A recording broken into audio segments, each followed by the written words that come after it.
अहमदनगर शहरातील उड्डाणपुलावरून Eicher tempo थेट उड्डाणपुलावरील जाळ्या तोडून खाली पडला। सुदैवानं या अपघातात कोणीही जीवितहानी झाली नाही।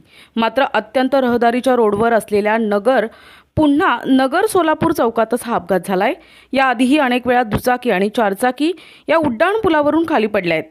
ज्या ठिकाणी वळण आहे त्या ठिकाणावरून दुचाकी आणि चारचाकी खाली पडत असल्यामुळे हे वळण चुकीचं असल्याचं अनेक वेळा निदर्शनास येऊनही राष्ट्रीय महामार्ग प्राधिकरण विभागानं याकडे लक्ष दिलं नाहीये। त्यामुळे या ठिकाणी नेहमीच अपघात होत आहेत। या अपघातात ड्रायव्हर आणि क्लीनर गंभीर जखमी झाले। या ठिकाणी चांदणी चौकामध्ये आयशर कंपनीची जी गाडी आहे ती वरतून पुलावरनं पडली।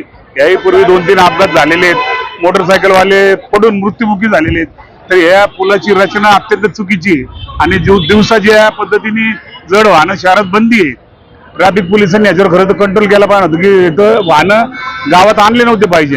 हा जो फ्लायओव्हर आहे हा वरदान ठरले की शाप आहे या शहरासाठी, त्याची आता तपासणी करणं गरजेचं आहे। धक्कादायक अशी घटना नगर शहरामध्ये काही वेळापूर्वी घडली आहे।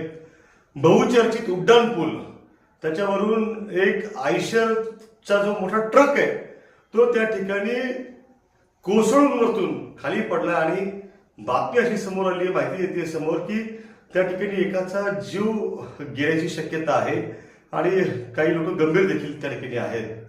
मुळामध्ये अशा प्रकारचा प्रसंग जो काही घडलाय हा अत्यंत दुःखद स्वरूपाचा त्या ठिकाणी आहे। उड्डाणपुलाच्या बाबतीमध्ये वारंवार सातत्यानं अशा गोष्टी घडताना आपण पाहतोय। ही काही पहिली घटना नाहीये।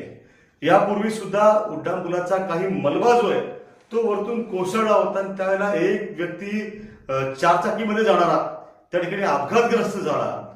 त्या ठिकाणी त्याला आम्ही काँग्रेसच्या माध्यमातून वाचा फोडण्याचं काम केलं।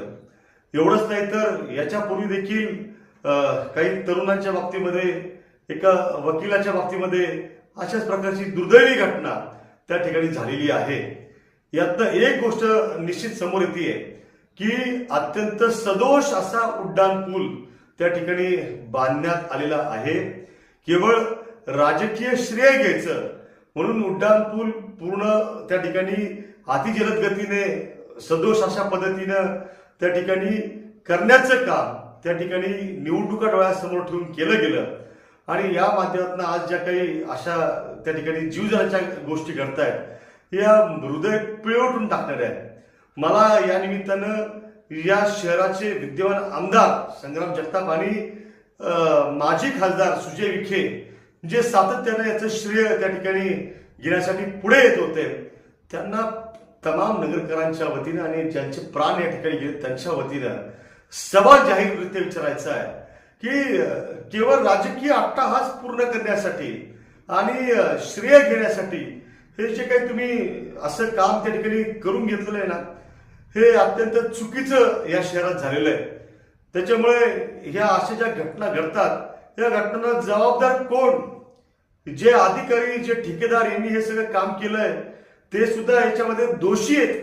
मी या निमित्तानं या गंभीर घडलेल्या घटनेच्या दृष्टिकोनातनं मागणी करतोय सरकारकडे की अशा प्रकारचा सदोष उड्डाण पूल बांधण्यासाठी जे लोक याच्यासाठी जबाबदार आहेत, मग ते अधिकारी असोत किंवा राजकीय असोत, त्यांच्यावरती त्या ठिकाणी सदोष मनुष्यवधाचा गुन्हा जो आहे तो दाखल त्या ठिकाणी झाला पाहिजे।